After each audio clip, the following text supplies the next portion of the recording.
Bonjour très chers abonnés et bienvenue encore sur notre chaîne YouTube d'apprentissage de la comptabilité. Je vous remercie d'être là et ensemble nous allons partager nos différents secrets ou nos différentes astuces sur la comptabilité. Alors aujourd'hui je vais aborder avec vous une nouvelle vidéo ou un nouveau thème, s'il faut dire comme ça.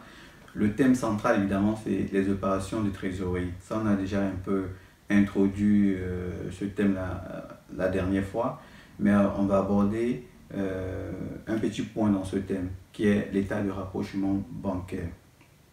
C'est ce que nous allons voir aujourd'hui. Donc, les opérations de trésorerie. Trésorerie, 2 points, l'état de rapprochement. 2 points, l'état de rapprochement.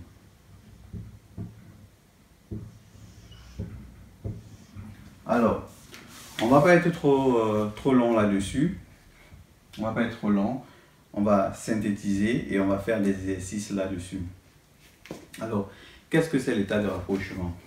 Avant d'y arriver, j'aimerais tout simplement vous dire que avant d'aborder le principe d'état de rapprochement, on a une entreprise. Dans une entreprise, elle a son compte bancaire. Elle tient sa comptabilité. Cette entreprise tient sa comptabilité. Donc on a les débits ou le crédit, où il y a les entrées et les sorties d'argent. Ici c'est le 512, le compte banque. Alors cette entreprise, évidemment pour être une entreprise, il faut avoir un compte bancaire qui va te permettre de faire des échanges avec les fournisseurs, avec le trésor public, avec les organismes sociaux. Il faut bien un compte bancaire pour tout cela. Donc, l'entreprise crée donc un compte bancaire au sein d'un établissement financier, qui est ici établissement financier. C'est une banque qu'on va appeler la banque postale. Dans cette banque, l'entreprise a son compte. Dans cette banque, l'entreprise a bien son compte. Cela signifie que l'entreprise verse son argent ici. Les fournisseurs de l'entreprise versent également l'argent ici. Il peut y avoir des opérations qui passent par là. Ok? Alors, avant d'y arriver, si l'entreprise procède par exemple à une vente de marchandises à crédit, imaginons qu'elle vend sa marchandise à crédit. C'est-à-dire que ici on a le 512, elle fait une vente à crédit, c'est-à-dire le 411 clients. Et ici on a le compte vente de 100 euros. Elle a vendu à crédit. Donc le comptable ici ne comptabilise pas l'entrée d'argent. Le comptable ne comptabilise pas l'entrée d'argent.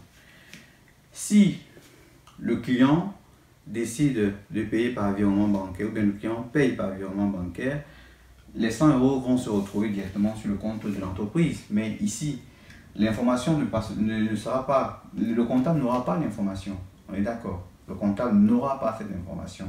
Donc, l'entreprise procède donc ici. Donc, c'est le client. Ce client, il fait un virement bancaire dans le compte de l'entreprise ici de 100 euros. Quelques jours plus tard, ou bien 1 mois, 2 mois, le comptable reçoit le relevé bancaire de l'entreprise et il constate que les 100 euros ont été crédités sur le compte de l'entreprise. C'est en ce moment que le comptable sort de l'écriture, il solde dans le compte du client de 100 euros.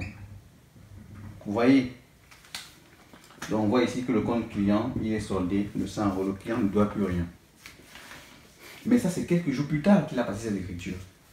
Vous voyez un peu. Donc, et il fallait que le comptable ait connaissance du relevé bancaire.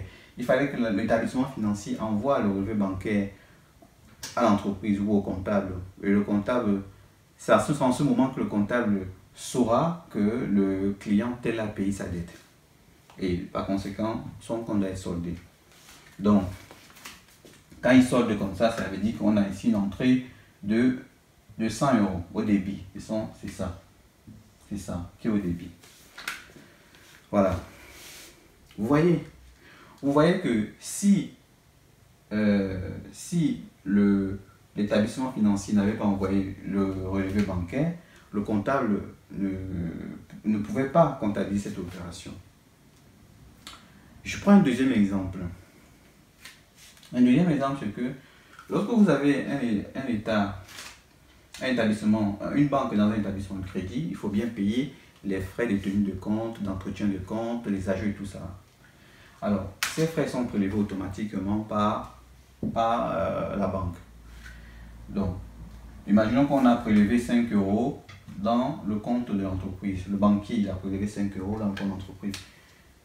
Mais le comptable, il ne connaît pas, il n'a pas l'information que les 5 euros ont été prélevés. Il va attendre des mois plus tard, une fois qu'il va recevoir le relevé bancaire. C'est en ce moment-là qu'il va passer le compte de prélèvement des agios. Ok? C'est en ce moment-là qu'il va passer le compte de prélèvement. Donc, il va donc débiter le compte agio par le compte banque 512. Ok? Il peut mettre le compte, je crois que c'est le compte 27, 527. Donc, c'est bien les frais de tenue de compte. 627 par le 512 pour 5 euros. Ok? Donc là, on a bien le compte bancaire de l'entreprise qui va diminuer ici de 5 euros. Donc, qu'est-ce qu'on remarque? On remarque que si l'établissement financier n'avait pas transmis le relevé bancaire,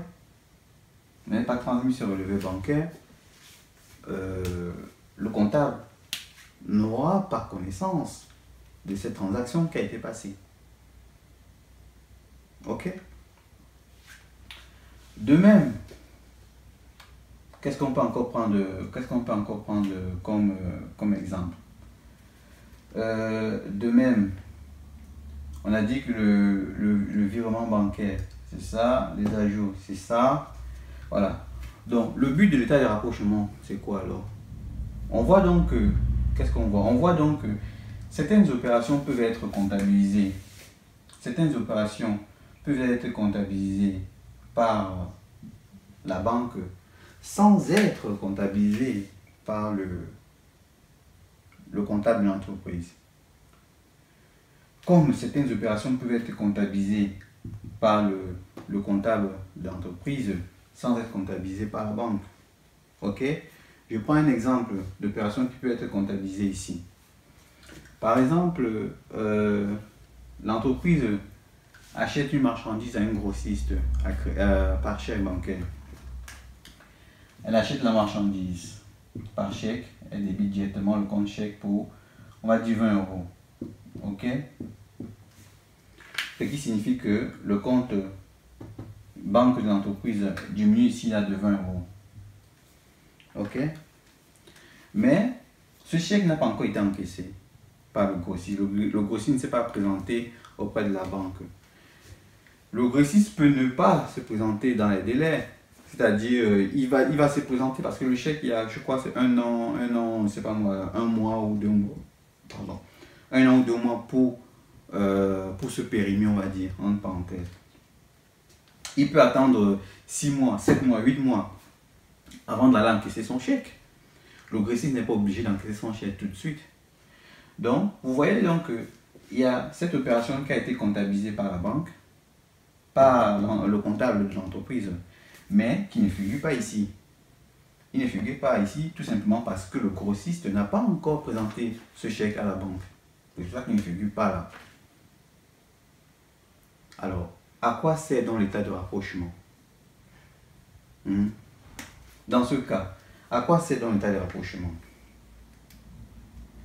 Alors, l'état de rapprochement sert tout simplement à, comme son nom l'indique, à rapprocher les comptes. Le but ici, c'est de rapprocher les comptes. C'est de se dire, de se poser la question, quelles sont les opérations que j'ai comptabilisées chez moi et qui ne figurent pas ici? chez l'entreprise.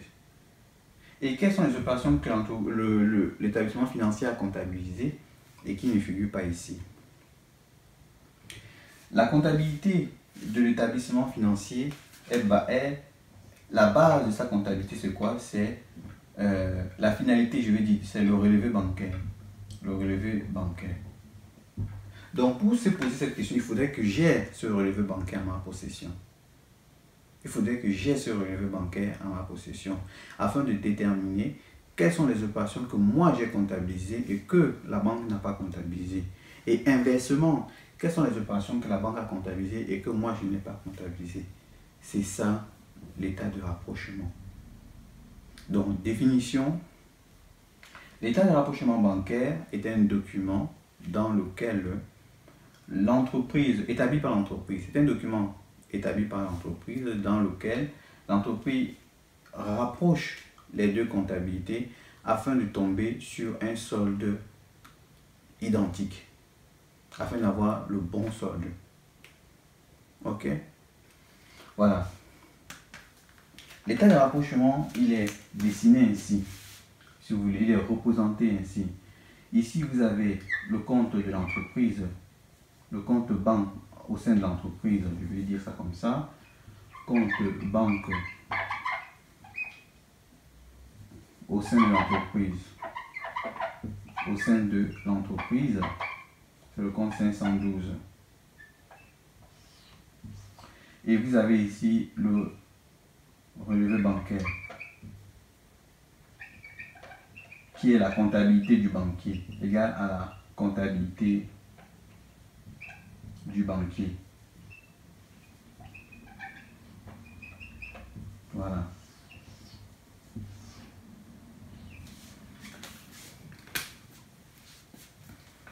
Et dans le cas de rapprochement, dans le compte bancaire de l'entreprise, on a toujours débit crédit, et là on a toujours débit crédit sur le relevé bancaire. Alors, ce qu'il faut comprendre, c'est que lorsqu'il y a entrée d'argent, chez l'entreprise, c'est ici, plus ici. Et lorsqu'il y a sortie d'argent, c'est moins ici. Par contre, chez le banquier, quand le banquier veut mouvementer par exemple les 100 €, il fait plus plutôt au crédit et moins au débit.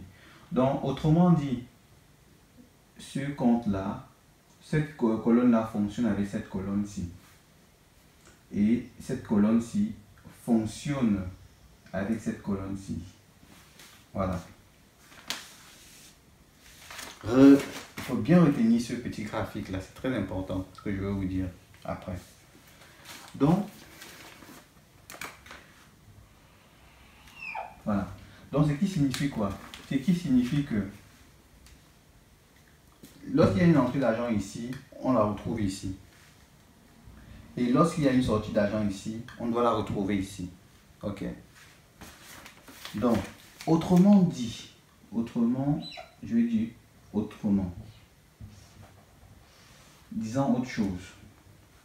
Pour faire l'état de rapprochement se fait. L'état de rapprochement se fait au bout d'une certaine période. On ne fait pas ça tous les jours. On fait par exemple tous les 6 mois ou à la fin d'une année. C'est ça le but d'état de rapprochement. Alors, si vous décidez de faire l'état de rapprochement à la fin de l'année, au moment que vous recevez le relevé bancaire, il faudrait identifier le solde avant de débuter le rapprochement. C'est-à-dire quoi? Ici, on a solde avant le rapprochement. Voilà. Le solde avant le rapprochement, soit si c'est au sein de l'entreprise, ça peut être un solde débiteur, ça peut être un solde créditeur, jamais les deux, hein. C'est l'un ou l'autre. Ici, ça peut être un solde débiteur ou un solde créditeur. Je dis bien, c'est l'un des deux.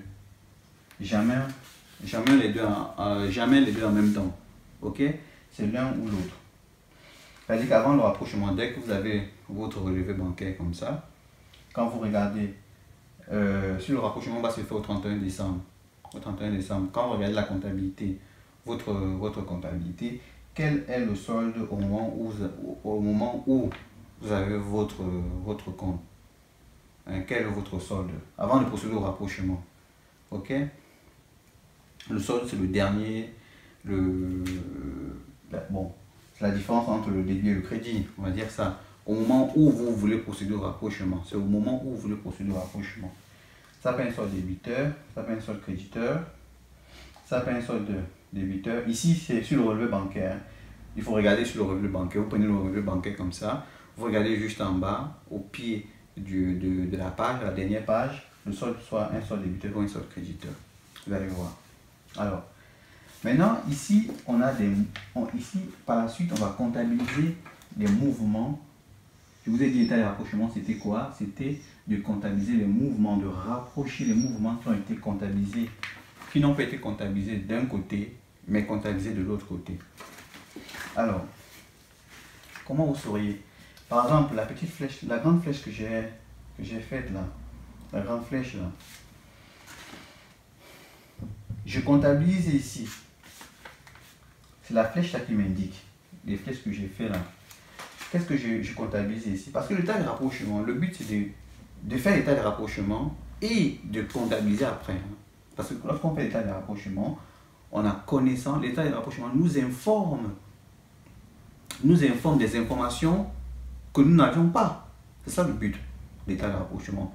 Ça nous informe des opérations que nous n'avions pas. Et si ça nous informe, il faudrait qu'on enregistre après. Ok? Donc, ici, je vais me poser la question, lorsque je suis ici, au débit ici, dans mon compte d'entreprise, je vais me poser la question, je suis au débit ici, quelles sont les informations qui figurent au crédit de mon relevé bancaire et que moi je n'ai pas? Hein? Quelles sont les informations qui figurent au crédit de mon relevé bancaire et que je n'ai pas? Ça, c'est mon compte bancaire. Ça, c'est le relevé bancaire ici. Ça, c'est le relevé bancaire. Donc, je vous ai dit que certaines informations peuvent figurer. Ici, je vais mettre ici débit, crédit. C'est comme ça que le relevé est. Ici, on va mettre plus 100. Ici, on va mettre moins 5. Voilà. Voilà comment le relevé est. Donc, je vais me poser la question, quelles sont les informations que j'ai, parce que après je vais enregistrer tout ce que j'ai ici là. J'enregistre tout ça parce que je ne les ai pas. Parce que je ne les ai pas. Donc je me pose la question, quelles sont les informations que j'ai sur le relevé bancaire et pas en comptabilité. Donc je mets ici information.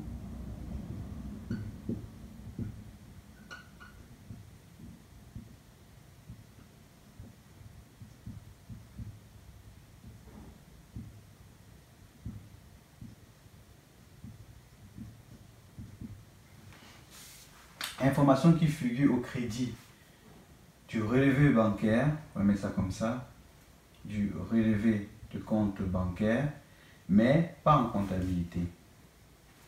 Pareil ici, information qui figure au débit. Vous voyez que ici c'est le débit, mais j'ai pris ce crédit là, parce que c'est la grande flèche. Pareil ici, information qui figure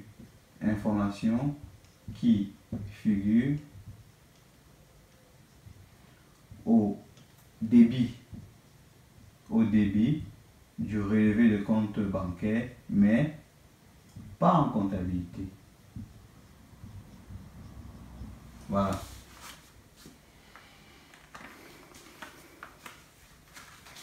Donc, et là, qu'est-ce que j'ai? Et là, j'ai information qui figure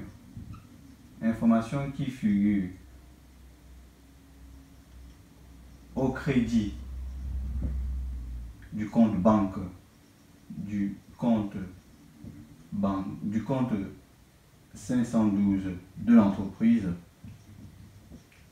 mais pas sur le relevé de compte bancaire. Pareil ici, information qui figure, parce qu'il doit l'enregistrer, information qui figure au débit compte de l'entreprise, du compte 512 de l'entreprise, mais pas sur le relevé de compte bancaire. Donc voilà. Donc, regardez bien, parce que le but c'est quoi? Le but c'est que dès que j'ai détecté ces informations, moi je les comptabilise. Moi je comptabilise dans ma comptabilité et le banquier comptabilise dans sa comptabilité. Moi, pour que je comptabilise dans ma comptabilité, il faudrait que l'information ne figure pas chez moi. C'est pour ça que je mets ici, mais pas en banque. Pour que je comptabilise dans ma comptabilité, il faudrait que l'information ne figure pas chez moi. Donc, l'information qui figure donc au crédit du relevé bancaire, mais pas au débit de chez moi. Évidemment, pas chez moi. Quand je dis, si l'information figure au crédit ici, il faudrait que je retrouve cette même information au débit ici. Mais étant donné qu'elle ne figure pas, je procède à un état de rapprochement pour pouvoir la comptabiliser. Ok? Pareil ici. Information qui figure. Pareil ici. Ça, c'est le banquier qui doit faire sa comptabilité, qui doit comptabiliser ça. Donc, information qui figure donc au crédit du 512, mais qui ne figure pas chez le banquier. Information qui figure au débit du 512, mais qui ne figure pas chez le banquier. Donc, il faut toujours avoir l'idée que ça, c'est moi qui comptabilise. Et si je comptabilise, ça signifie que je n'ai pas l'information. Donc, ça figure donc au crédit chez le banquier, mais pas chez moi au débit. Ça figure, ça ici, ça figure au débit chez le banquier, mais pas chez moi. Et ça, c'est le banquier qui doit comptabiliser. Ça figure au crédit de chez moi, mais pas le banquier. Parce que le banquier, il faudrait que l'information ne figure pas sur le banquier pour qu'il puisse comptabiliser. Et inversement. Et à la fin, donc on a terminé. Là, on a les totaux. Là, on a les totaux. C'est-à-dire ça plus ça, on met le total. Si c'était le solde ici, ça plus ça, on met le total. On met le total, on met le total. Et après, on a les soldes. Une fois on calcule les soldes pour avoir, ça peut être un solde ici, ça peut être un solde créditeur ou ça peut être ici un solde débiteur. Voilà. Alors, ce qu'il faut comprendre, c'est qu'au final, les montants, les soldes là doivent être égaux, mais de sens opposé. Quand il y a de sens opposé, ça veut dire que l'autre est débiteur et l'autre est créditeur. Ou l'autre est créditeur, l'autre est débiteur. C'est ça le but de l'état de rapprochement. Donc l'état de rapprochement, c'est ce document qui permet donc de rapprocher les opérations qui n'ont pas été comptabilisées chez l'autre afin de comptabiliser là où il fallait, ou qui n'ont pas été comptabilisées chez le banquier afin de comptabiliser, évidemment, afin que le banquier puisse comptabiliser. Donc à la fin, normalement, nous allons comptabiliser ceci. Voilà. Nous allons faire l'exercice là-dessus, bien carré. Juste sur l'exercice, je vais faire un petit exercice pour que vous puissiez bien comprendre comment ça fonctionne l'état de rapprochement. Donc je vous donne rendez-vous à la prochaine vidéo, exercice état de rapprochement. Merci beaucoup d'avoir suivi cette vidéo. N'hésitez pas à la partager et n'hésitez pas également à demander à vos amis, à vos connaissances de vous abonner sur ma chaîne. Ensemble, nous allons partager nos connaissances en comptabilité. Je vous remercie et à bientôt.